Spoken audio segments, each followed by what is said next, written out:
시작. 태초에 하나님께서 하늘과 땅을 창조하셨느니라. 아멘. 예, 고맙습니다.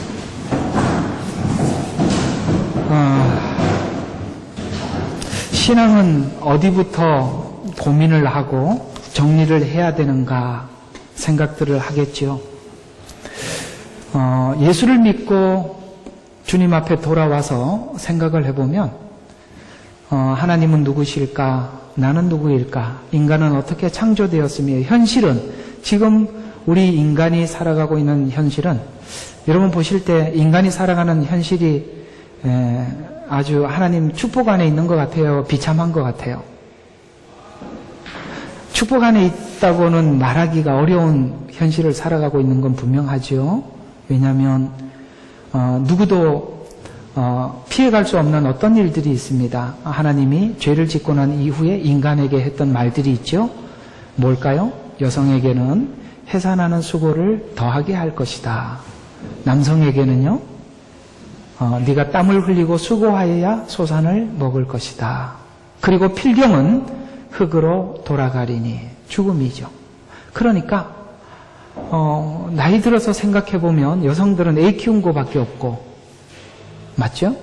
애 키운 거밖에 없어요. 그래서 애 키운 거밖에 없어서 애들을 결혼을 시키고 나면 그때부터 여성은 굉장한 그게 뭐라고 그러죠? 뭐라고요?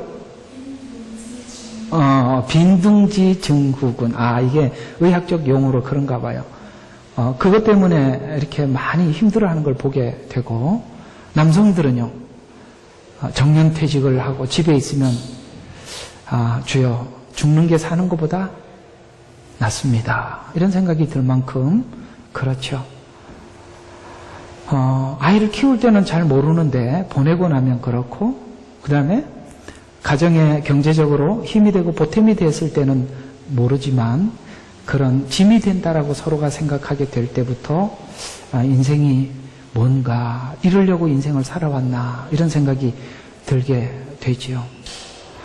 이런 생각이 들 쯤 우리는 하나님께 묻게 되는 일이 있습니다. 그것이 바로 창세기가 대답하는 이야기들입니다.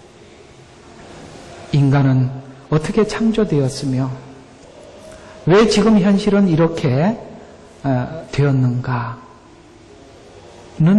이런 질문을 안 할 수가 없는데, 한다면 성경은 모든 대답을 할 준비를 창세기에서 하고 있어요. 그래서 이 대답들을 여러분들에게 끊임없이 줄기차게 창세기를 하면서 여러분에게 말씀해 드릴 것입니다.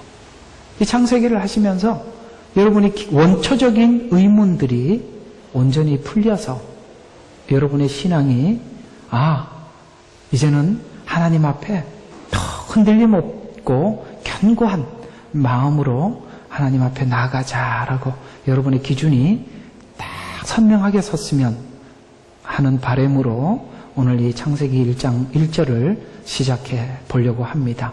자, 창세기를 읽을 때 사람들이 첫째 날, 둘째 날, 셋째 날 몸 만들고, 그 다음에 노아 방주 사건, 가인과 아벨 사건, 이런 어떤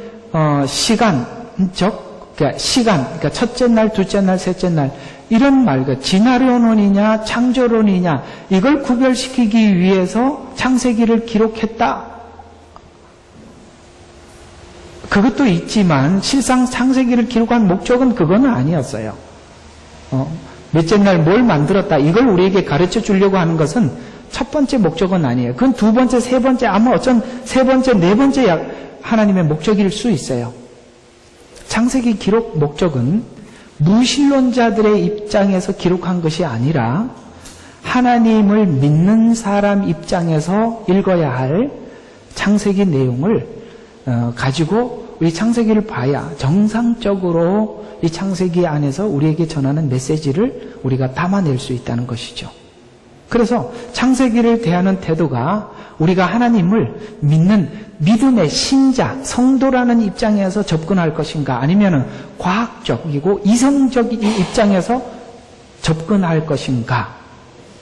에서 우리가 서로 다른 것인데, 만약에 그 과학적으로 접근하거나 불신앙적으로 접근을 하면 이것이 과학적으로 입증이 되지 않을 뿐만 아니라 창세기가 우리에게 대답하고 있는 수많은 이야기들, 내용들을 우리가 하나님 앞에 이렇게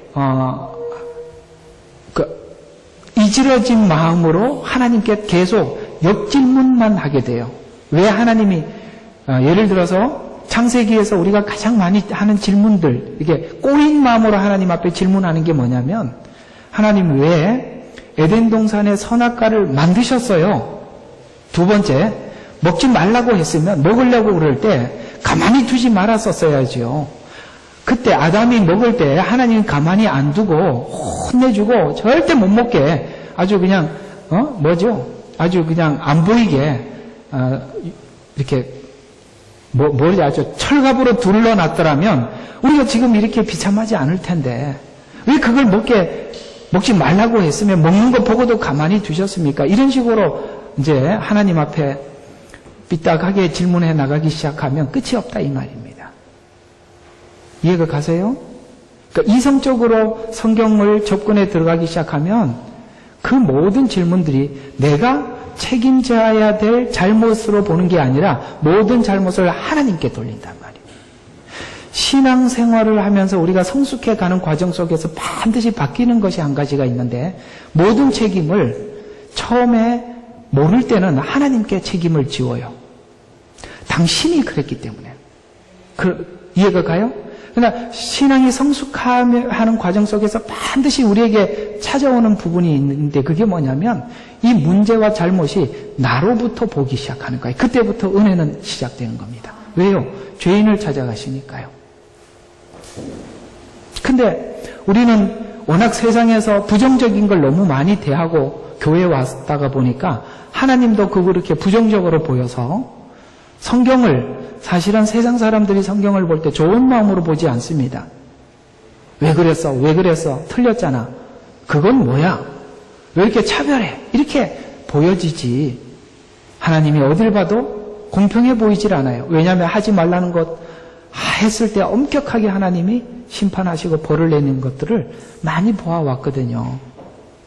그러니까 이런 식으로 창세기를 보기 시작하면 창세기가 기록된 목적 아래 우리가 뭘 하나님이 설명하려고 하는지에 대해서 이해를 도대체 할 수가 없다는 것입니다. 그래서 오늘은 창세기가 기록된 목적, 그래서 오늘은 좀 창세기를 보는 눈을 장착하는, 이렇게 안경을 장착하는 관점에서 1장 1절을 통해서 창세기 전체 개론이라고 할까요? 전체 목차 같은 이야기를 어떻게 성경을 볼 것인가, 창세기를 볼 것인가라는 부분으로 여러분들과 함께 나누어 보도록 하겠습니다. 자, 창세기는 어디서 받았을까요?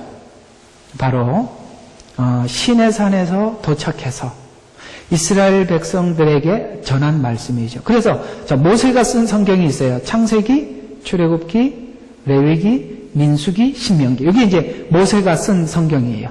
그러면 모세가 지금 시내산에 이스라엘 백성들을 데리고 와서 그때 모세가 썼죠. 그러면 모세는 아담 이후에 훨씬 이후의 사람이에요. 한 1000년 후 정도 될걸요.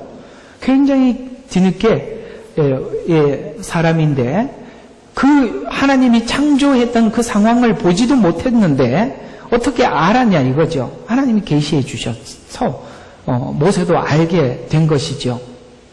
그런데 자, 한번 생각해 봐요. 이스라엘 백성들 입장으로 한번 돌아가 보자고요. 이스라엘 백성들은 지금 너무나도 충격적인 사건들을 경험했어요. 조금 전에 시내산에 오기 전에 큰 놀라운 일을 경험했는데 그게 어떤 경험일까요? 자기들은 도저히 헤어나올 수 없는 애굽이라는 곳에서 영원히 바로라는 어떤 왕의 통치 아래 노예로 살아갈 거라고 굳게 그렇게 믿고 있었습니다. 왜냐하면 400년이 지났거든요. 야곱의 아들들이 애굽에 내려갔을 때 400년이 지났다고요. 그 400년 동안 종살이를 했으면 최소한 100살까지 살았다고 하더라도 많이 줘서 100살까지 살았다가 4대가 지났잖아요. 여러분 4대가 지나면 여러분 종의 자식은 계속 종의 자식이고 종의 자식이고 4대가 왔으면 마땅히 자기는 내 운명이 그런갑다 하고 살 거 아니겠어요? 그런데 하나님께서 당신이 보내준 종 모세를 보내주셔서 하나님의 큰 권능으로 그들을 빼내어 주셨어요. 그 빼내어 주시는 과정 속에서 굉장히 놀라운 경험을 하게 되는데 바로 홍해 앞에 있었던 경험 아니겠어요? 홍해 앞에서 뒤에는 애굽 백성들이 앞에는 홍해가 바다가 길을 막고 있었어요. 그때 하나님께서 모세를 통해서 지팡이를 들게 하고 뭡니까? 이 홍해를 갈라지게 만드셨단 말이죠. 그래서 그들은 정말 이 바닷물이 벽을 이루고 그 사이로 지나왔어요. 그래서 자기들은 너무나도 놀랐어요. 지나왔는데 놀랍게 이 애굽의 병사들은 그래도 이스라엘 백성들을 추격하기 위해서 그 홍해에 들어섰다가 물이 합치는 바람에 병거들이 전부 다 몰살해버리는 것을 봤어요. 그때 이스라엘 백성들은 무슨 생각을 했을까요? 우리는 뭔데 이 홍해를 건너게 하시고 저들은 누구기에 몰살시키는가? 이런 생각을 안 했겠어요?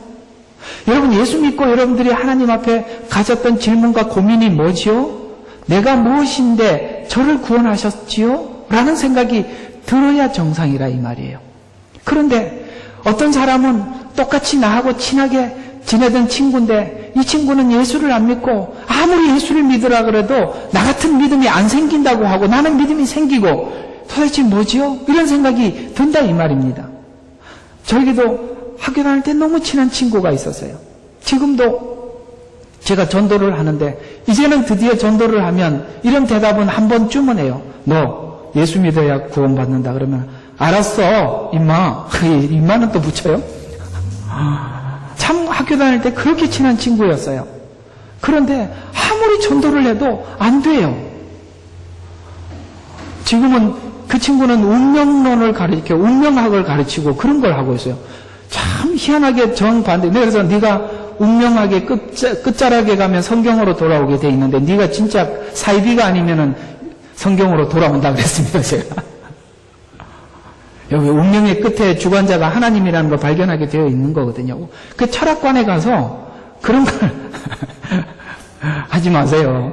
운명의 주관자는 하나님이세요. 네. 제가 어차피 이런 이야기가 나왔으니까 잠깐 그 운명 철학관에 대해서 좀 이야기할게요. 점치고 이러는 데 대해서. 그런 데서는 항상 우리 과거의 어떤 일들에 대해서 잘 맞춥니다. 사단도 알거든요. 우리의 과거를. 그리고 틀린 미래를 예언해 줍니다. 그래서 곁길로 가는 거예요. 앞에 사건이 맞았다고 뒤에 사건이 맞는다고 하지 마. 왜냐하면 사단은 속이는 자예요. 속이기 위해서는 앞에 사건을 맞춰야 우리가 속아 넘어가요. 절대로 과거를 맞췄다고 해서 미래가 맞는 답을 줬다고 절대 믿지 마십시오. 그건 거짓말입니다. 그 길로 가면 그냥 영원히 멸망하는 겁니다. 놀랍게도 기독교인들 중에 그런 데 가서 점치러 오는 사람들이 점쟁이들이 하는 말로 너무 많대요. 이런 사람도 온답니다. 목사님들이 오셔서 어디에다 개척을 하면 부흥할지 그걸 점쟁이한테 와서 물으러 오는 사람이 있다고 실상 이야기를 해요. 권사님들, 장로님들은 기본이고 우리 정말 그럴 수는 없는 거 아니겠어요? 그러니 꿈도 꾸지 마십시오. 예. 자, 어쨌든 뭐 이런 이야기 언제 할 기회가 있으면 하도록 하고요. 오늘은 그 얘기가 아니니까. 그래서 그들은 너무 놀라운 경험을 했어요. 자기들은 홍해를 건넜고 누구는 빠져 죽고.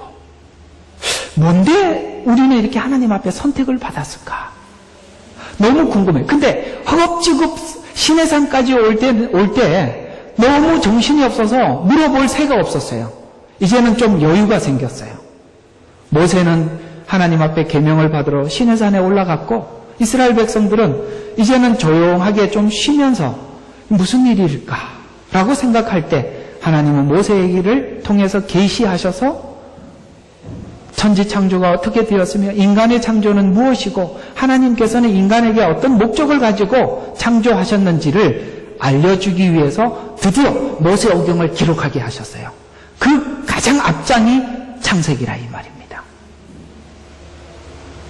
그래서 우리는 누구나 예수를 믿고 주님 앞에 돌아왔을 때 누구나 내 근본에 대한 질문을 하나님께 할 수밖에 없어요. 내 근본에 대한 질문. 그 근본이 바로 창세기가 답을 하고 있다는 거예요. 창세기는 놀랍게도 이것이 무슨 일인지 구체적으로 풀어주지는 않아요. 사건만 자꾸 일으켜놔요. 창조했더라. 아담이 범죄했더라. 가인이 아벨을 죽였더라. 그 다음에 누구 이야기 나오죠? 노아 사건이 나오고 소돔과 고모라 성 사건이 나오고 아브라함 사건이 나오고 요셉 이야기로 끝이 나버려요. 전부 다 사건밖에 없어요. 구체적으로 이 사건이 뭔지를 설명을 안 해줘요. 무슨 뜻일까요? 출애굽기부터 설명하겠다는 거예요. 출애굽기부터 설명하겠다는 거예요. 그러니까 성경의 모든 퀘션과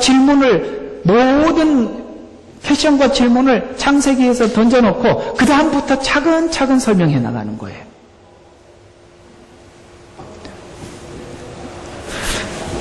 뒤에 나오지만 조금 이 얘기는 좀 중요해서 앞에 먼저 좀 서두에서 설명해드리면 여러분 우리 지금 욥기를 하고 있잖아요. 욥기 38장쯤 가보면 이제 엘리바스의 변론이 끝나고 드디어 하나님께서 38장에 등장하시죠. 너는 대장부처럼 허리를 동이고 내가 너에게 묻는 말에 대답할지니라. 이렇게 하나님이 멋지게 등장하시죠. 그때 하나님이 질문한 질문들 혹시 기억하십니까? 내가 땅에 주초를 놓을 때 너는 어디 있었느냐? 이렇게 그게 뭐죠? 창세기 1장을 질문하는 거잖아요. 지금 하나님이 창조할 때 너 어디 있었느냐? 라는 질문을 하죠.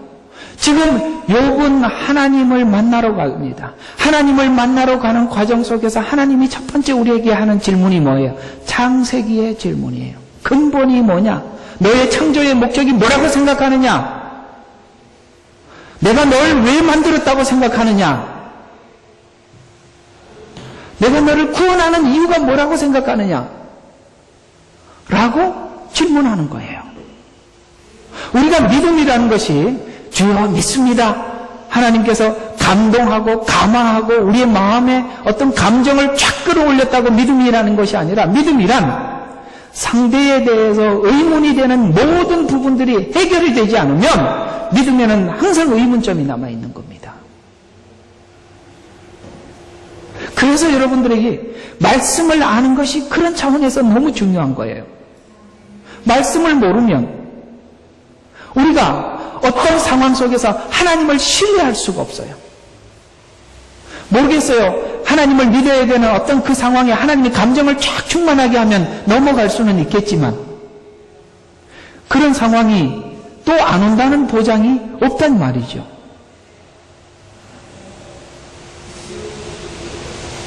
그래서 우리가 믿음이 자라고 성숙해지기 위해서는 하나님의 말씀 안에서 수많은 우리의 대답들을 성경을 통해서 답을 충분히 충분히 소화시키지 않으면 여전히 하나님에 대한 어떤 부분에 의문으로 남아있고 그 의문으로 남아있는 것들이 우리 신앙생활에 어떤 장애물을 주느냐면 하나님 앞에 진심으로 모든 것을 맡기고 순종하는 데 장애물이 돼버려요. 순종이란 무조건 할 수 있는 건 아니거든요. 맞나요? 순종이 어떻게 무조건 억지로 되겠어요? 그건 상대방에 대한 충분하고 분명한 신뢰가 필요한 것입니다. 그래서 오늘 하나님께서는 이 욥의 마지막 질문 앞에 서서 묻습니다. 네가 주초를 놓을 때 어디 있었느냐? 그렇게 끊임없이 질문을 하고 있는 겁니다.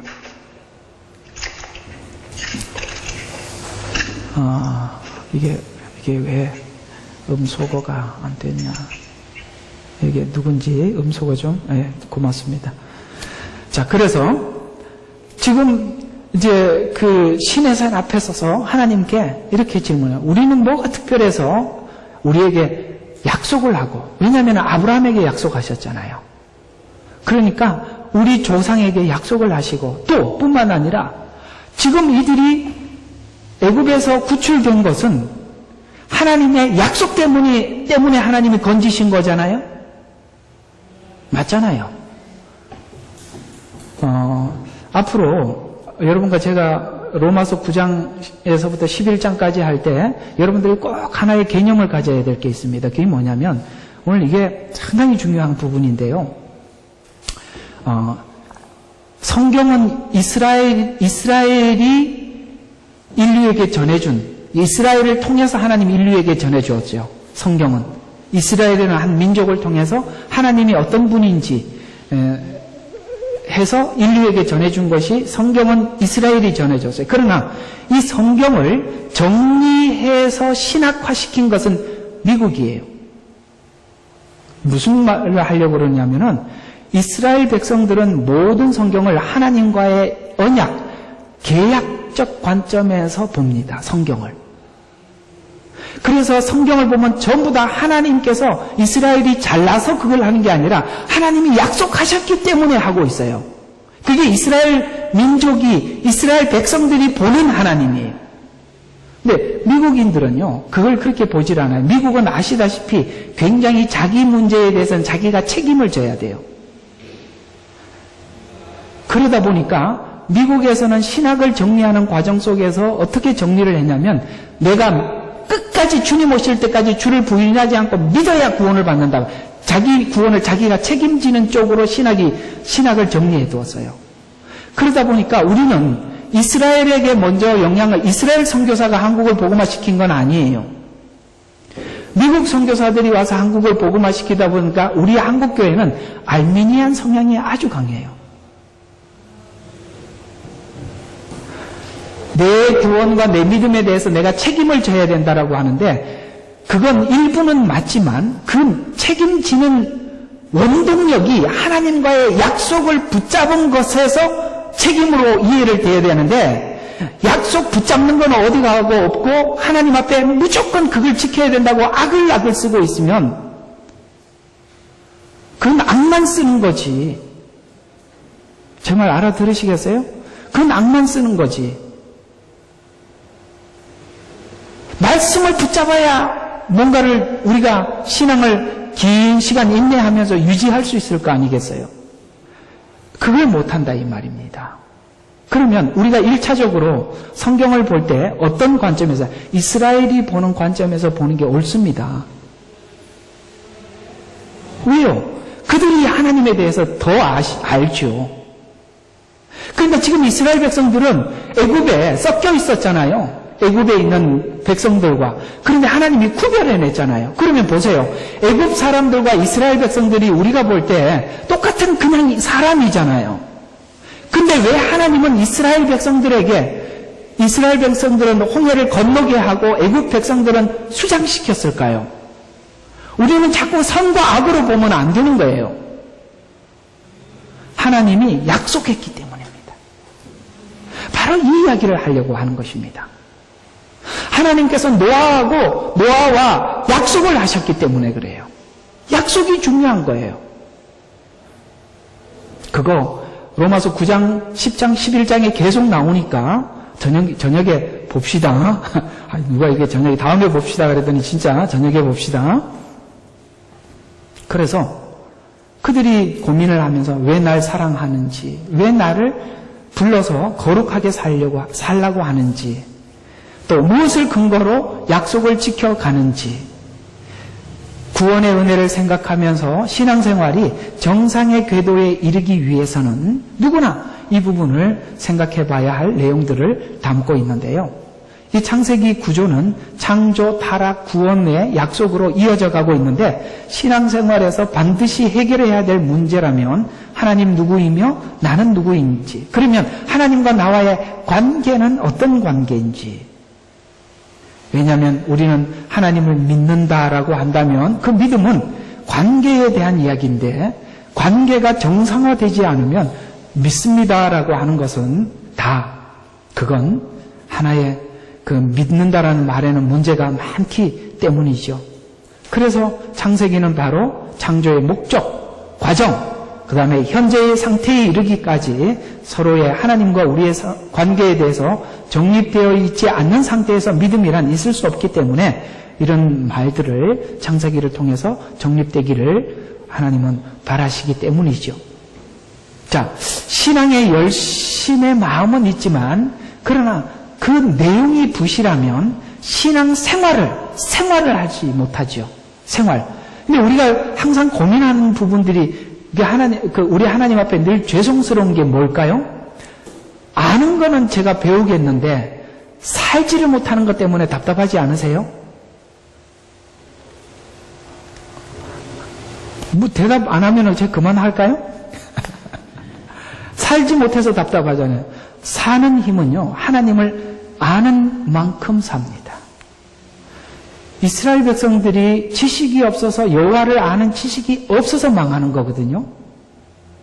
그럼 그 지식이라는 성경 공부라는 어떤 하나님의 기계적인 지식이 아니라 하나님이 어떠함을 몰라서 망하는 거예요. 만약에 여러분들이 하나님을 아는데 법적인 하나님, 법을 주고 잘하면 상 주고 잘못하면 벌 주는 하나님으로 알면 여러분의 신앙생활이 끝까지 갈 것 같아요? 아니면 지칠 것 같아요? 지치죠.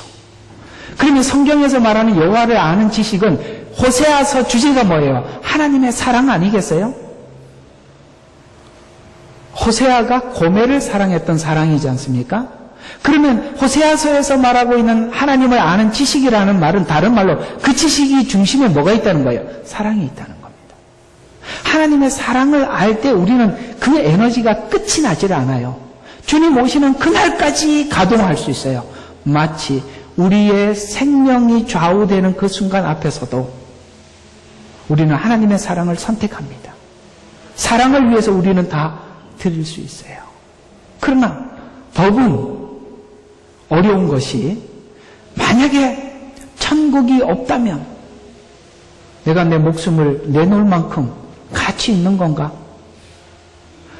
모르죠. 이러면 가능할 수 있어요. 하나님께서 어느 날 그 사람을 지옥 구경을 다 시켜줘 버렸어. 그리고 율법을 주고 이대로 살으라 그래요. 그러면 아마 살걸요? 왜요? 지옥 안 가려고. 근데 지옥 다 봤나요? 누가 그러더라고요. 사람들이 천국을 보지 말고 지옥을 보여줘야 예수를 믿는데요. 왜냐하면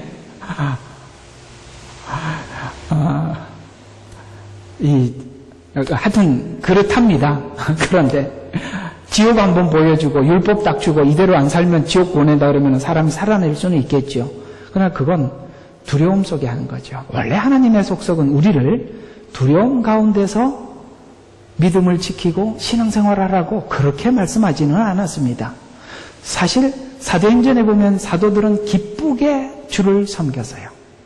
그들이 매를 맞아도 당연히 여겼고 기쁘게 공의 앞을 떠나니라 이렇게 얘기를 했지. 그들이 그걸 맞고 내가 이걸 더 해야 되는가 말아야 되는가 이렇게 생각하지는 않았어요.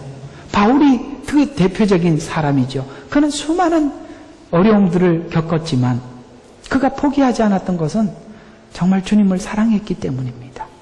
사랑이 그 길을 가게 하는 것이지 법이 그 길을 가게 하는 것은 아니에요. 하나님의 속성은 그렇지 않기 때문에 그렇습니다. 그래서 우리는 하나님의 사랑을 알아가는 수많은 이 여정들에 대해서 포기하지 않고 가셔야 돼요. 그래서 우리가 하나님 앞에 정말 구할 것은 뭘까요?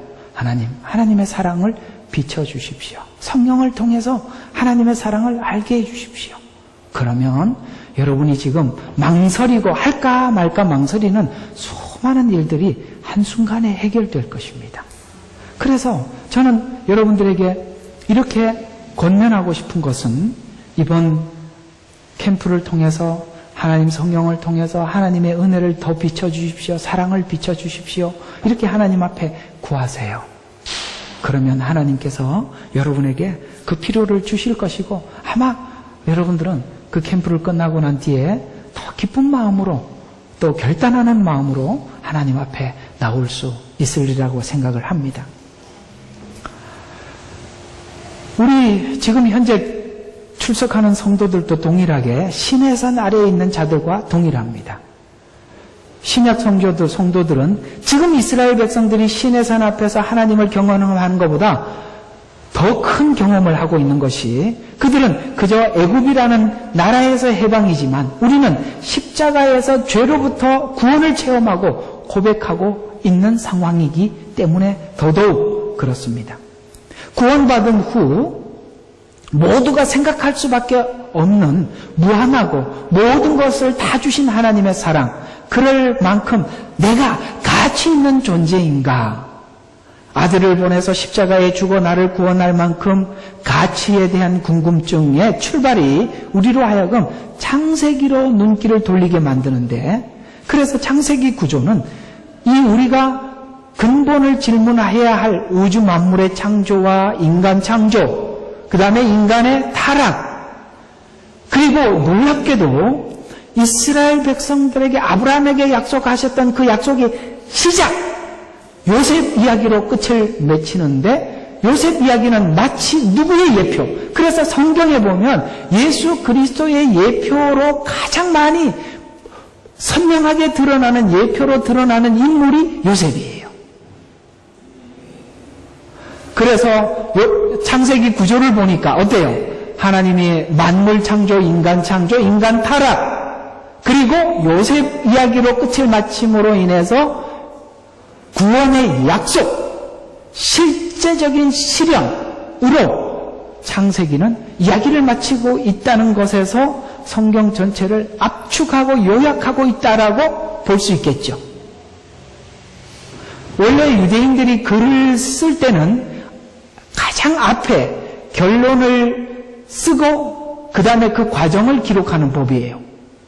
그렇게 성경을 그렇게 배열했다고 봤을 때 창세기는 모든 성경의 목차와 같고 시작과 같은 거죠. 그런 관점에서 창세기. 그래서 이런 말이 있어요. 성경을 읽다가 모르면 창세기로 돌아와라. 이런 말이 있어요. 창세기로 돌아와라. 자, 창세기가 설명하고픈 것은 하나님만의 모든 것의 가치고 내용의 전부라고 설명에 들어가고 있는데, 그래서 창세기가 주는 신앙의 유익은 하나님만이 우리 모두의 내용이요 가치의 전부입니다.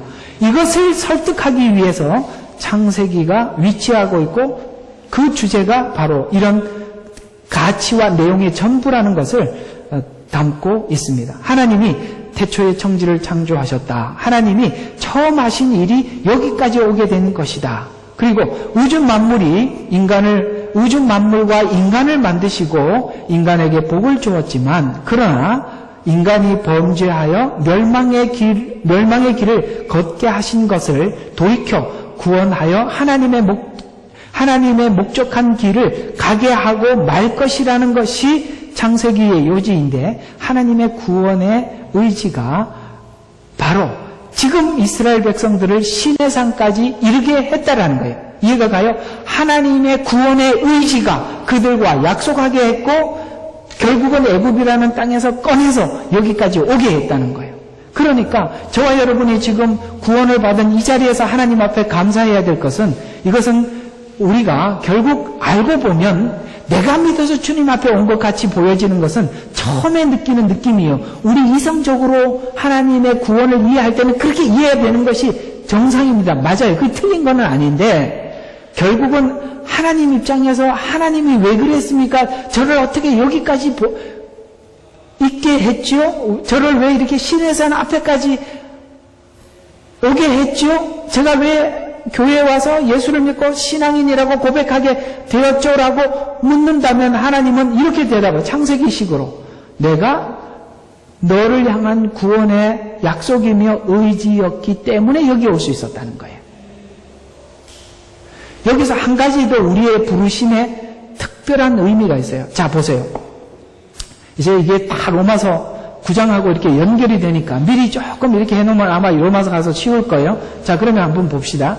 아브라함, 이삭, 야곱에서, 자, 하나님은 아브라함에게 약속을 했지만 이삭 말고 누가 있었죠? 이스마엘이 있었죠. 그러면 또 야곱 말고 누가 있었죠?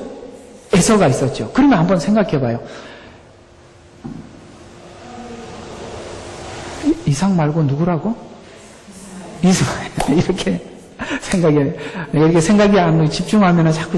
자, 이스마엘이에요. 그러면 보세요. 우리가 이렇게 생각할 수 있어요. 이스마엘은 뭐냐 이거죠. 에서는 또 뭐냐 이거죠. 가인은 또 뭐냐 이거죠. 무슨 뜻일까요? 그러면 하나님이 약속한 사람들만 하나님의 사람이냐? 그게 아니라는 거예요. 하나님께서 야곱을 부르시고 그 다음에 이삭을 부르시고 이런 것들은 하나님은 먼저 부름을 받은 우리를 통해서 에서를 이스마엘의 빛이 되고 소금이 되라는 거예요. 이해가 가요? 우리의 삶은 우리를 먼저 구원하셔서 구원 밖에 있는 자들을 향해 하나님의 증인이 되어달라는 거예요. 그들은 하나님과 약속이 안 된 종족이라서 하나님이 버렸다라는 뜻이 아니라 그들의 구원과 책임을 우리 어깨 위에 올려놨다. 이런 말이에요. 하나님은 이스라엘을 먼저 불렀지만 이스라엘이 가지고 있는 원래 책임이 뭐예요? 이방인들에게 증인이 되는 사역이에요. 그런데 놀랍게도 이스라엘이 그 증인의 사역을 잘 감당했나요? 실패했죠. 실패했는데도 이방인은 구원을 받았죠. 그러면 이게 왜 그렇죠? 그건 이미 하나님이 처음부터 약속했던 일이었다 이 말이에요. 그래서 우리가 예수를 믿는데 넉넉함은 우리의 모든 삶과 인생의 과정이 하나님이 약속한 약속 안에 있다는 것을 믿는 믿음 속에서 우리 연약함조차도 하나님 앞에 지금 우리가 스스로 포기하지 않고 힘을 내야 하나님 앞에 갈 수 있는 거예요. 하나님이 약속하셨잖아요. 끝끝내 하나님이 하실 줄로 믿잖아요. 그게 우리로 하여금 스스로 우리 믿음 생활을 포기하지 않게 만드는 거예요. 그래서 신앙생활의 대부분은 자폭하는 것 같아요. 자폭이 뭔지 아시죠? 스스로 폭탄을 안고 죽어버리는 거죠. 자폭. 근데 우리 대부분들이 자폭을 하는데 우리는 자폭할 마음이 전혀 없습니다. 그리고 그럴 마음도 내게도 없어요. 왜요? 우리 하나님은 오늘 성경을 보니까 이스라엘 백성들에게 약속하신 대로 하고 있더라는 거예요. 그래서 여러분들이 정말 예수 그리스도를 나의 구주로 받아들였다면 하나님께서 끝까지 여러분들과 함께 하실 것을 믿어달라는 거예요. 그걸 믿어달라고 하나님은 이스라엘 백성들이 실패를 하든 말든 끝까지 붙잡고 늘어지는 거예요. 사단은 하나님과 우리 사이를 떼어놓으려고 하지요. 떼어놓으려고 하는 것 외에는 아무것도 하지 않는 게 사단이에요. 그러나 하나님은 그게 바로 욥기에 보면 2장 후반절에 사단은 물러가 버리죠. 사단은 그 다음부터 아무런 개입을 하지 않아요.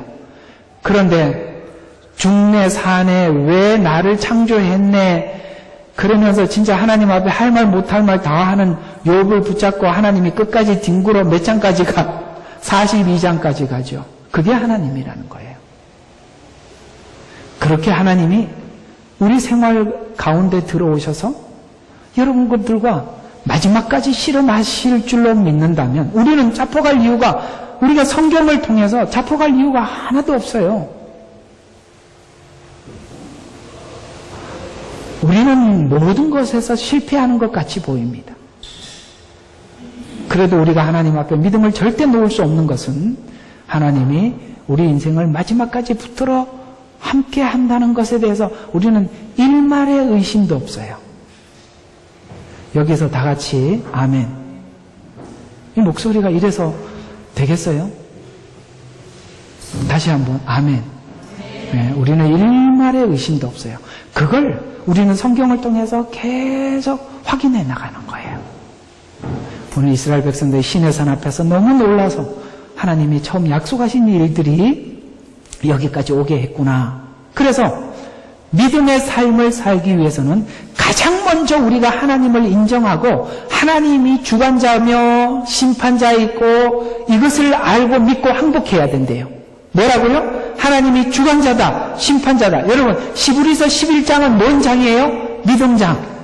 그래서 히브리서 11장에는 믿음의 사람들이 이름이 쭉 나와요. 그런데 그 사람들이 모두 다 공통적으로 가졌던 믿음이 히브리서 11장 6절에 이 믿음을 가졌대요. 우리 같이 이 믿음이 너무 중요하니까 같이 한번 읽어봅시다. 시작. 믿음이 없이는 하나님을 기쁘시게 할 수 없나니 하나님께 나가는 자는 그분이 존재하는 것과 그분이 자기를 열심히 찾는 자들에게 보상하는 분임을 마땅히 믿어야 하느니라. 아멘. 이건 뭐예요? 앞으로 나오는 모든 믿음의 사람들은 이 믿음을 가지고 살았기 때문에 그렇게 살 수 있었다는 거예요. 무슨 뜻이에요? 하나님이 모든 삶의 주관자요, 하나님이 심판하신다는 심판자라는 것을 믿었기 때문에 그들은 절대 믿음의 삶을 흐트리지 않고 끝까지 갈 수 있었다. 어느 정도까지? 성경에 보면 여자들이 순교하는 장면에 와서도, 그 상황에 와서도 구차하게, 구질구질하게 생명을 연명하기 위해서 살려주세요 이렇게 하지 않고 당당하게 순교의 길로 갔다까지 이야기합니다. 무슨 믿음 하나가, 이 믿음 하나가 하나님이 모든 것을 주관하신다는 거예요. 이만큼 하나님이 모든 것을 주관한다는 믿음은 우리의 신앙을 아주 뿌리 깊게 내리고 견고하게 하는 거예요. 그리고 하나님은 모든 잘못된 해를 끼치고 하나님 앞에 잘못된 일들에 대해서 하나님이 심판한다는 걸 믿어야, 우리가 직접 심판하려고 하지 않아요. 우리는 사실 대부분의 억울한 인생들을 살다 보니까 하나님 앞에 하는 기도들이 억울함을 풀어달라는 거예요. 그리고 내가 힘이 없어서 심판을 못하니 저서 하나님 대신 심판해달라는 거예요. 가끔씩 보면 그런 사람들이 자주 있어요. 살다 보면 만나. 저도 만나고 여러분들도 만나는데 어떨 때 보면은 너무 얄미워서 이런 기도가 목구멍까지 나와요. 하나님, 왜 가만히 보고 계십니까? 이게 하박국 선지자처럼 하나님 살아계시는 거 맞아요? 저렇게 악행을 하는데도 저걸 그냥 두십니까? 자기가 그래도 예수 믿는 사람이라는데 저렇게 사는데도 가만히 보고 계십니까? 이런 말이 막 목구멍까지 올라왔는데도 참아야지. 근데 어떨 때는 화가 나서 한번 쑥 뱉을 만큼 속상할 때도 있다 이 말이에요. 그러나 우리가 그들을 원수를 위해서 기도할 수 있는 것은 하나님이 그들을 심판하는 심판자라는 것을 믿고 잘해주라고 말씀하셨기 때문에 할 수 있는 거예요. 그러니 여러분 억울한 마음이 있으면 하나님의 심판자라는 거 믿고 구하십시오. 그러면 하나님이 하나님 방법대로 하시겠죠. 나는 그냥 그를 위해서 기도는 못 해주겠다 라고 하면 그까지만 하세요. 근데 뒤에는 하나님께 맡기시고 너무 억울하게 인생을 살지 말라는 거예요. 억울함이 우리 속에 가득하면 그 억울함을 통해서 사단이 파고 들어와서 우리로 하여금 기형적 신앙인이 되게 만들어요. 금요일날 파일 올린 거 꼭 들어보라 그랬는데 들어보셨어요?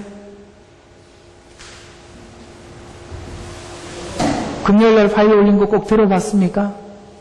너무 중요한 이야기들이에요.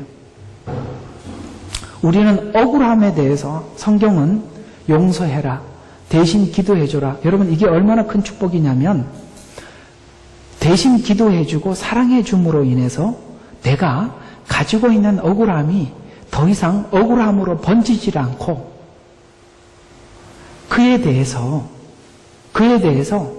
좋은 마음으로 접근해 들어갈 수 있어요.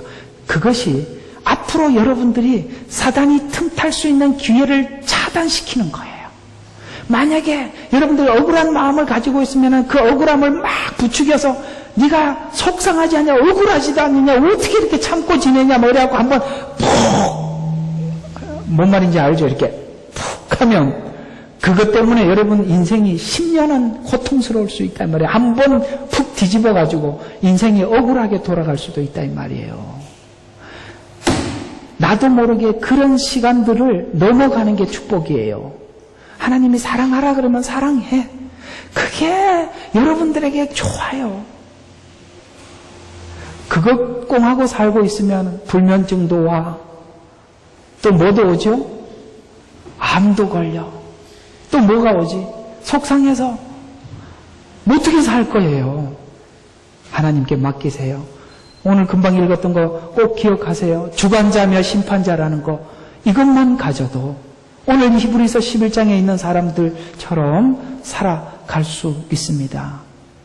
그래서 욥의 마지막 항복의 고백을 보면 38장 2절에 보면 지식이 없는 말로 이치를 어둡게 하는 자가 누구냐? 너는 남자답게 내 허리를 동이라. 내가 너에게 요구할 것이니 너는 대답해라. 에서 창조에 대해서 질문을 하지만 입을 가렸다고 그렇게 성경은 이야기하죠. 이게 무슨 말일까요? 참 시간은 빨리 가네. 할 얘기 많은데 자, 이 욥기의 내용의 핵심은 이런 이야기예요. 욥이 지금까지 그 당시는 성경도 없고 아무런 것도 없었으니까 인간이 일반적으로 생각하고 있는 신은 힘이 인간보다 우월하고 지식에서는 사람보다 못하다고 생각을 했어요. 여러분 이런 사람 만나면 딱 뭐만 하면 돼요. 능력만 뺏으면 속이면 돼요. 한순간 살짝 속이면 그 능력은 뺏어올 수 있잖아요. 지식은 사람보다 못하니까. 그래서 과거에 일반적으로 사람들이 생각하고 있는 신은 그런 생각을 했어요. 그래서 힘은 인간보다 우월하지만 높은 가치, 곧 생각이 없는 존재라고 생각했어요. 그래서 하나님이 그 욥에게 나타나셔서 계속 질문하는 것이 네가 이걸 아느냐, 저걸 아느냐 들어댄 거예요. 근데 이 아느냐라고 물었던 질문에 욥이 대답할 수 있을 만한 그게 아는 게 없단 말이에요. 그래서 지금 하나님은 어떤 구별을 주고 있느냐면 너는 피조물이었고 내가 이걸 만든 자라고 지금 설명하고 있는 거예요. 여러분 피조물이 알아요? 창조자가 알아요?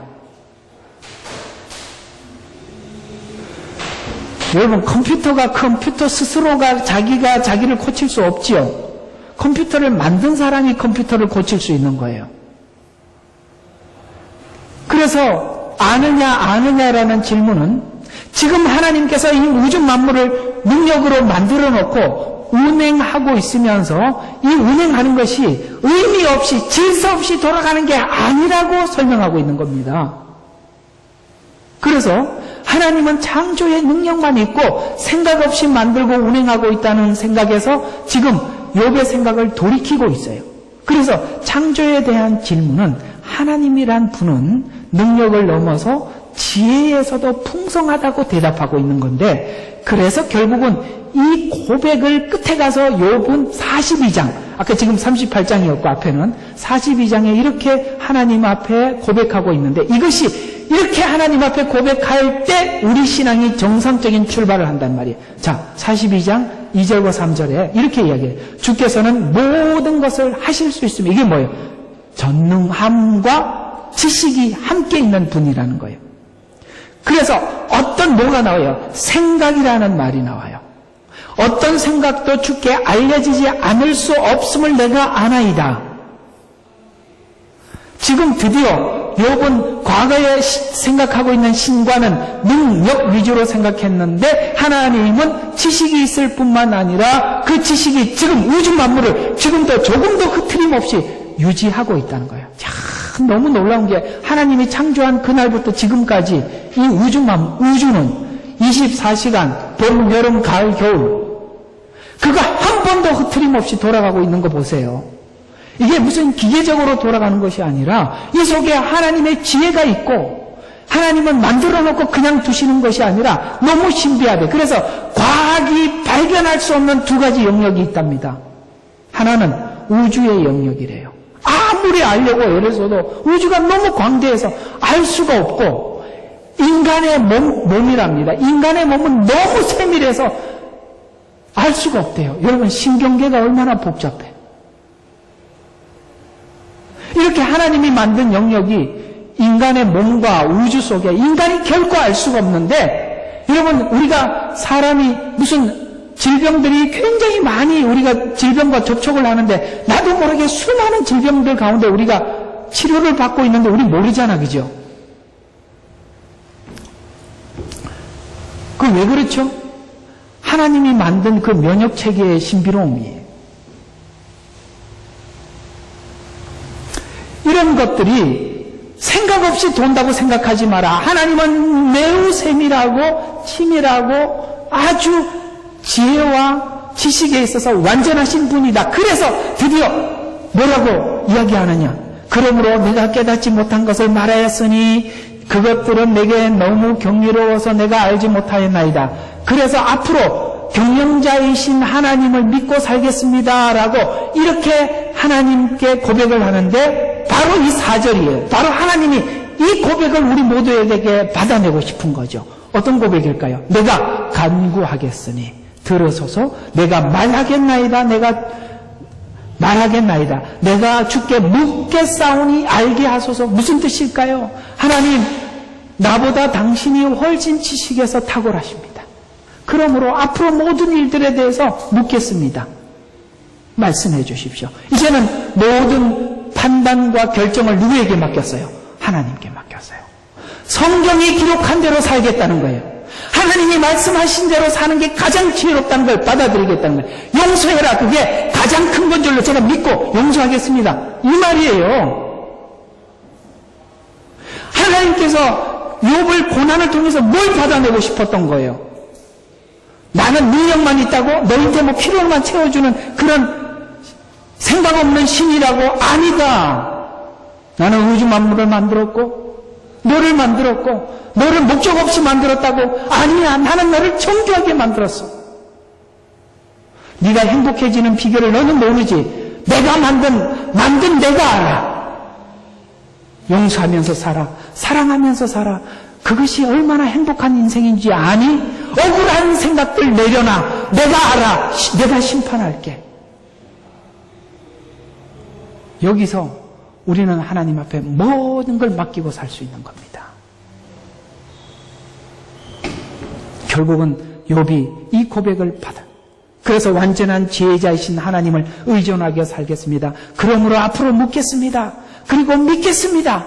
우리가 생각하고 있는 목전에서, 가치에서, 수준에서, 차원에서 다른 신앙 고백을 하고 있는 것이지 않습니까? 일반적으로 성도들이 신앙의 실패는 이런 것에서 실패하게 되는데, 성도들에게는 구원에 대한 어떤 감격적인, 감동적인 감격은 있지만, 구원받은 목적이 이스라엘 백성들이 애굽에서 나와 시내산에서 법을 받고 하나님께서 거룩하게 살아라 이렇게 말씀하고 있는데, 그 거룩한 삶을 살기 위해서는 마땅히 그 거룩한 삶, 하나님이 거룩하게 살아라고 말씀하신 그 하나님이 누구인지에 대해서 그 하나님 앞에서 내 인생관, 역사관, 이런 모든 질문들이 마땅히 질문해서 성경에서 답을 얻고 살아야 하는데 아무 생각이 없어요.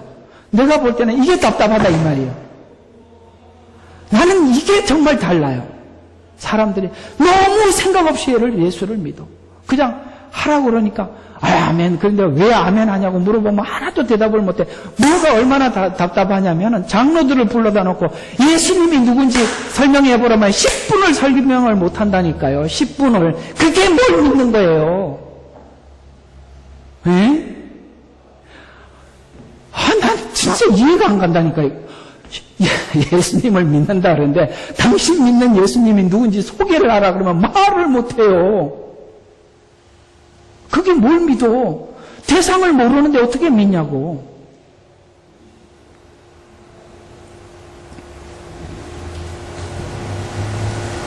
이런 것들을 알아가는 것이 설교며 성경 강해예요. 제가 이 지루한 시간을 강해하는 이유가 그래서 하는 겁니다. 이렇게 쭉 달아서 설명을 다 해주지 않으면 뜨문뜨문하면 여러분 개념이 안 잡히니까. 그래서 한 내용을 가지고 끝까지 붙잡고 가는 거예요. 한 과목 끝날 때마다 여러분이 이 성경 안에서 마태복음에서 설명하고자 하는 것을 여러분들이 확실하게 붙잡아 달라고. 그래서 이어서 설명을 하는 겁니다. 우리는 기본적으로 이런 질문을 해야 되는 거예요. 인생관, 역사관, 이런 질문이 당연히 따라요. 그래서 이 질문도 하지도 않고 단순한 답을 구하는데 거기에 문제가 있어요. 왜 그럴까요? 신앙이 진지하지도 않고 목마르지도 않아서 실패하는 것이죠. 창세기가 알려주고 싶어 하는 대로 창조는 누가 했으며 역사는 누가 이끌어가며 누가 주인이며 그리고 그 사이에 있는 나는 누구인가 이렇게 나와야죠. 아닌가요? 나만 세워놓고 나 중심으로 세상을 이해할 거예요? 아니죠. 밖에서 들어와서 내가 누군지 봐야죠. 그러려면 성경이 답을 하고 있잖아요. 누가 창조해? 너를 창조한 이가 누군지. 네 부모가 아니라 내가 창조했다. 누가 역사를 이끌어가고 있는지 하나님이 이끌어가고 있다는 거예요. 그리고 너는 누구냐? 그 하나님 속에 있는 나예요. 그때 드디어 여러분은 여러분이 누군 줄 보는 겁니다. 신앙의 목적은 신을 능력으로 만사형통 그저 천국 가는 이런 것만이 목적이면 상당히 복잡해져 가는 거예요. 신앙생활에서 가장 먼저 정리해야 될 부분은 하나님은 또 나는 누구인가 이 부분을 정리하기 위해서 창세기가 가장 앞에 있는 앞장에 서 있습니다. 이 고민을 넘어온 자가 욥인데 욥은 모세 이전의 사람으로서 하나님을 믿지만 하나님의 인도함을 받아 드디어 이 질문의 도전을 넘어온 자로서 우리에게 소개되고 있죠. 욥이 생각하고 고민해야만 했던 원초적 고뇌를 이렇게 소개하고 있는데요.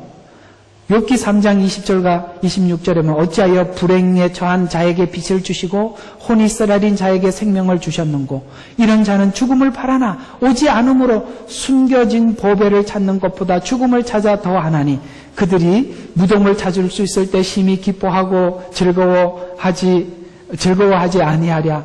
둘로 막으시며 그 길을 감춰진 사람에게 어찌하여 빛을 주셨는가? 이는 내게 크게 두려워하는 것이 내게 임하였고 내가 무서워하는 것이 내게 임하였음이라. 나는 안전한 가운데 있지 않았고 휴식도 가지지 아니하였고 편안하지도 않았는데 고난이 임하였도다. 이게 무슨 말이냐면 욥이 고난이 시작되자 자신의 믿음으로 이 고난을 이해하려고 하다 보니까 이 고난이 찾아온 고난을 통해서 지금 죽음을 생각해요. 여러분 고난이 깊어지고 해결할 수 없는 상황에 가면 사람이 생각하는 게 뭐죠? 죽음이에요. 그래서 지금 이 앞에 이야기가 다 죽음에 대한 이야기들이거든요. 그 죽음을 생각하다 보면 누가 나를 지었을까를 생각하게 되는 거 아니겠어요? 맞잖아. 예를 들어 우리는 신자니까 하나님을 생각하겠지만 불신자들은 누구 생각해? 엄마. 맞잖아. 엄마 생각하잖아요. 엄마가 나를 낳았잖아요. 근데 우리는 엄마가 나를 낳기 전에 하나님이 창조했는 걸 믿잖아요. 그래서 이 고난 속에서 근본을 생각해 보는 거지요. 이 생각이 끊임없이 밀려서 어디로 갔다고? 창세기로 갔다고요. 재밌죠? 이 고난이 밀려서 창세기로 갔다고요.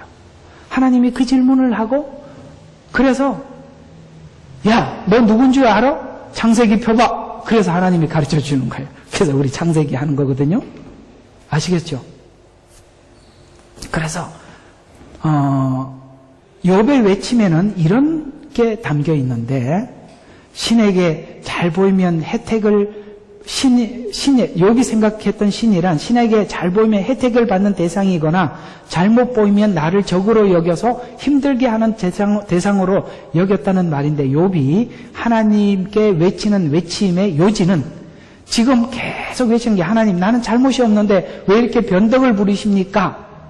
왜냐하면 이게 욥이 생각하고 있는 하나님이거든요. 왜냐하면 이걸 생각하셔야 돼요. 욥기가 기록될 때는 성경이 없었다는 걸 항상 염두하고 보셔야 돼요. 있었더라면 왜 이런 말을 하지? 이런 말 하겠죠. 지금 여러분들이 이런 말 하면은 한 대 맞아야 돼요. 말도 안 되는 이야기를 하는 거예요. 욥은 모르니까 그랬죠. 네. 하나님 저는 욥이에요. 그러면 성경을 줬는데 넌 성경을 통해서 뭘 배웠니? 이렇게 물으실걸요? 그건 욥하고는 우리는 좀 다릅니다. 그래서 지금 욥의 상황이 어려워진 것보다 잘못한 것이 없는데 벌을 받았다고 생각하는 중인데 이 말은 욥이 생각하는 신은 단지 잘하면 복 주고 잘못하면 벌을 내리는다는 신인데 벌 받을 일을 한 적이 없는데 왜 벌을 주십니까? 라고 외치는 중인데 이 외침에 대한 하나님의 생각이 창조로 대답을 했어요. 그래서 이 말은 신앙이 정상화되기 위해서는 창조부터 살펴봐야 된다. 어제 저녁에 우리 형제님들 불러다 모아놓고 질문을 하라니까 가장 먼저 질문했던 게 창조의 섭리, 구원의 섭리가 무슨 뜻인지 설명을 해달라고 그래서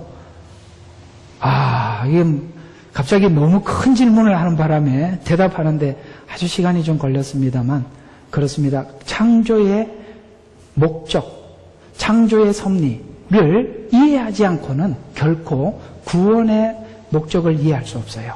창세기 없이 마태복음 복음서를 이해할 수가 없고요. 창세기 이해 없이 마지막 날 하나님 나라 새 하늘과 새 땅을 이해할 수 없어요. 에덴이 변형된 곳이 계시록에 가보면 새 하늘과 새 땅이에요. 뭐가 없어졌죠? 에덴 동산과 새 하늘과 새 땅의 차이는 선악과가 사라지고 예수님의 보좌가 중앙에 있지요. 다시는 죄가 없고 다시는 눈물이 없고 왜요? 선악과가 없어졌잖아요. 선악과가 왜 없어졌죠? 십자가로 없어졌죠. 이게 복음의 핵심이에요. 창세기에 에덴 동산의 선악과로 출발한 복음이 이제는 영원히 죄를 짓지 않을 하나님 나라 예수님의 보좌가 중앙에 있고 뭡니까? 그 중앙으로부터 물이 흘러내려 만국을 소성케 하고 아멘. 그게 계시록의 하나님 나라입니다. 할 얘기는 많습니다. 그 부분은 자 오늘 이야기들을 정리해서 결론을 해보겠습니다. 하나님을 주인으로 모신 우리들의 정리가 창세기부터 필요한데 시작 원인 결과 이것을 하나님은 어떻게 해결했는지 거기에 인간과 하나님 관계는 어떻게 정리를 해야 하는가를 고민하고 질문을 한다면 창세기는 이 모든 질문에 대답할 준비를 하고 기다리고 있다는 것입니다. 인생은 한 인간이 태어나서 죽고 그 다음에 사는 과정에 하나님이 개입하지 않으면 시편 49장 2절에 보니까 사람은 존귀해요. 하나님의 모양과 형상대로 지었기 때문에 너무 존귀해. 그 존귀의 가치를 세상의 우주 만물과 바꿀 수 없을 만큼 존귀한데 하나님을 모르면 멸망할 짐승과 같다라고 이야기를 합니다. 그렇습니다. 하나님 모르면 짐승하고 짐승보다 못한 게 인간이에요. 왜? 짐승은 죽으면 끝인데 인간은 죽어서 하나님의 심판에 지옥에 간다고요. 짐승은 지옥 가지 않아요.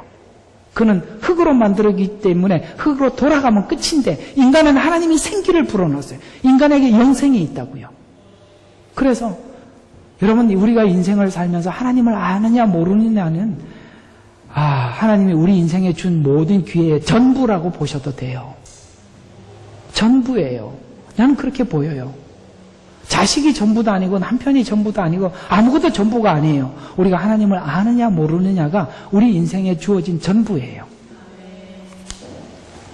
그래서 말씀으로 만물을 창조하시고 인간에게 창조를 선물하시고 우리 인간에게 선택권을 주어 행복한 삶을 살라고 했지만 우리의 그 자유의지가 먹지 말라 먹는 날에는 죽으리라고 우리에게 선택권을 줬던 이 자유의지가 죄를 향해 갔는지를 설명에 들어가기 위해서 창세기가 그 출발을 하고 있다는 거예요. 그래서 죄 문제가 어떻게 해결했는지 확인하여 돌아온 자리, 이 자리가 구원받은 자리고, 아시겠습니까? 죄를 지어갔던 우리들을 돌이켜 하나님이 회복시킨 이 자리가 바로 이 자리가 무엇인지, 그래서 이스라엘 백성들을 시내산 앞에다 데려다 놓고 너희들은 세상 가운데 구별했다. 내가 너를 선택했다. 나는 너와 약속했다. 너의 삶을 내가 책임지마. 너는 거룩해라. 라고 했더니 이스라엘 백성들 그 다음부터 거룩하게 살았다, 안 살았다? 안 살았어요. 그래서 나도 안 살아야지. 이러면 이제 이스라엘 백성들처럼 평생 하나님 매를 들고 다니면서 이제 맞고 사는 거지. 행복하게 사느냐, 앞으로 하나님 앞에 매번 징계만 받고 사느냐는 또 여러분에게 주어진 선택권이에요. 됐나요? 네. 그래서 성경은 이렇게 묻는 거예요. 어찌 할래? 복과 저주를 네 앞에 두었다. 어찌 할래? 에바의 산과 그리심 산에, 저주의 산과 축복의 산에다 놓고 율법을 낭독하지요. 어찌 살래? 세상에 가나안 땅에 들어갔더니 선악과를 또 먹네. 그래서 또 망하는 거야. 그래서 하나님이 사사를 보내서 회복시켜줬더니 그 은혜도 여러 번 하고 나니까 또 잊어버려. 그래서 이제는 아예 하나님을 떠나기로 작정하고 북이스라엘은 올라갔네. 하나님이 다 아수르로 바벨론으로 포로 생활을 하게 하고 또 돌이켜놨더니 또 안 되네. 구약은 왜 계속 실패했을까? 이거 좀 이까지 좀 하면 말라기까지 가고 끝냅시다. 왜 구약은 계속 실패했을까? 은혜를 확인 못했기 때문에 그래요. 은혜가 언제 확인되지요? 예수님 십자가를 보기 전에 약속만 받았지 실상을 본 적이 없어요. 우리는요, 신약을 가지고 있는 성도예요. 십자가를 우리 마태복음